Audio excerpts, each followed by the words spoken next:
Hey everyone, welcome to The Explainer. Today, we're diving into something called the hidden tax thesis. It's this fascinating macroeconomic framework put together by Brian, a CPA. So let's start with a really provocative question. Could your savings be the government's involuntary buyer of last resort? Think about it. Historically, we usually think of our personal savings as this secure, isolated fortress, right? Which brings us to Section 1, the trillion-dollar debt problem. Let's look at the government's side of this. $11 trillion. Let that sink in for a second. According to Brian's reality check, this isn't some distant, unfunded liability we can just push off to the year 2050. No, this is an $11 trillion debt problem hitting right now. We're talking about short-term treasuries that are maturing and need to be rolled over immediately. Basically, the government is stuck having to sell an absolute mountain of new debt just to pay off the old debt. And they're doing this in a significantly higher yield environment than when they first borrowed the money. It creates this massive liquidity bottleneck, putting intense, real-time pressure on the whole financial system just to clear the supply. And then there's this number, $39 trillion. If $11 trillion is the immediate rollover risk, $39 trillion is the massive macroeconomic landscape that policymakers are trying to navigate. When you actually look at the sheer velocity of how fast this debt has accumulated over recent years, you start to realize it's fundamentally outpacing our economic growth. We're talking about a debt-to-GDP ratio that literally alters how monetary policy functions. It's not just a big scary number on a screen, it's a systemic weight dragging on the economy, and the sheer gravity of this $39 trillion is exactly what sets the stage for the squeeze that the hidden tax thesis warns us about. $1 trillion. Honestly, this is arguably the single most critical metric in Brian's entire framework, the annualized cost of just the interest. Just the interest. When your interest payments start rivaling huge, non-negotiable budget items like national defense or Medicare, policymakers rapidly lose their flexibility. The thesis argues that because of this staggering carrying cost, we've basically reached the end of the economic theater. There's no room left for pretending we can just balance the math with a minor tax hike here or a tiny budget trim there. The framework suggests that because of this specific massive interest burden, the government is fundamentally trapped in a state of fiscal dominance. So what exactly is an involuntary buyer? It's when everyday savers are forced to absorb that mountain of government treasuries. Now, how does this actually happen in real life? Well, it's a largely silent mechanism. When you deposit your hard-earned money into a bank, or contribute to a pension fund, or just your standard 401k, those institutions need a safe, yielding place to park your capital. And the financial system routinely uses those deposits to buy government paper. To service trillions of dollars in debt, the Treasury relies heavily on institutional buyers soaking up that debt, using your underlying capital. So, effectively, this makes you an involuntary buyer, propping up the system whether you actively chose to go to a Treasury auction or not. Alright, moving on to Section 2, the negative feedback loop.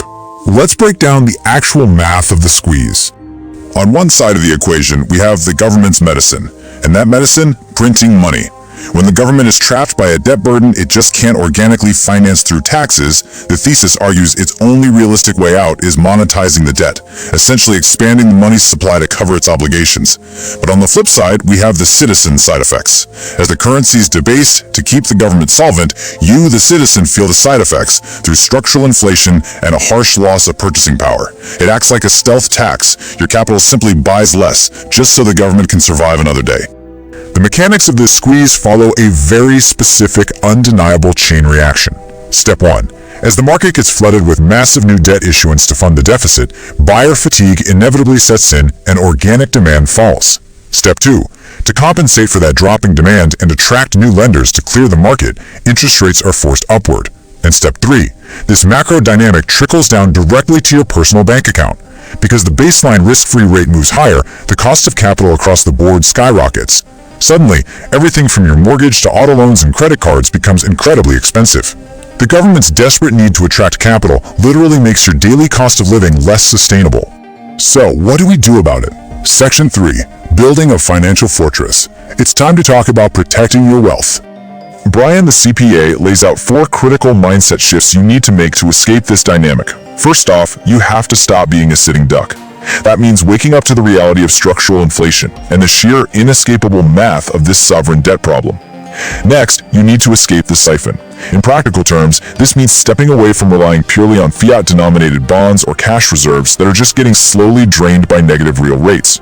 Third, you must act to protect your wealth explosion, ensuring your capital is positioned for growth that actually outpaces that currency debasement. And finally, you have to keep the math in your favor. You do this by taking proactive control of your asset allocation, rather than just crossing your fingers and hoping for a sudden return to government fiscal austerity. Which leads us perfectly into this quote: you must move into hard assets like gold that they can't print. If the government's go-to medicine is currency debasement, Brian's logical defense is holding your wealth in assets that fundamentally cannot be printed out of thin air. Hard assets like gold possess natural scarcity, and this is absolutely crucial. They carry zero counterparty risk. They sit completely outside the traditional banking system. While fiat currencies can be infinitely expanded by central banks to plug these multi-trillion-dollar budget holes, physical assets act as a structural shield. They literally immunize your capital from being silently siphoned away to fund systemic debt. It's about building a true fortress against the squeeze. So, we've walked through the immediate $11 trillion rollover risk, that broader $39 trillion structural burden, the mechanics of the rising interest rate squeeze, and the strategic shift toward hard assets. The question this thesis ultimately leaves you with is this: will your savings remain the buyer of last resort, silently forced to absorb the system's debt, or will you take steps to build a fortress? It's a highly compelling lens to view modern macroeconomics through, and for sure, one that demands a careful reevaluation of where your capital is sitting right now. So, what's your next financial move going to be?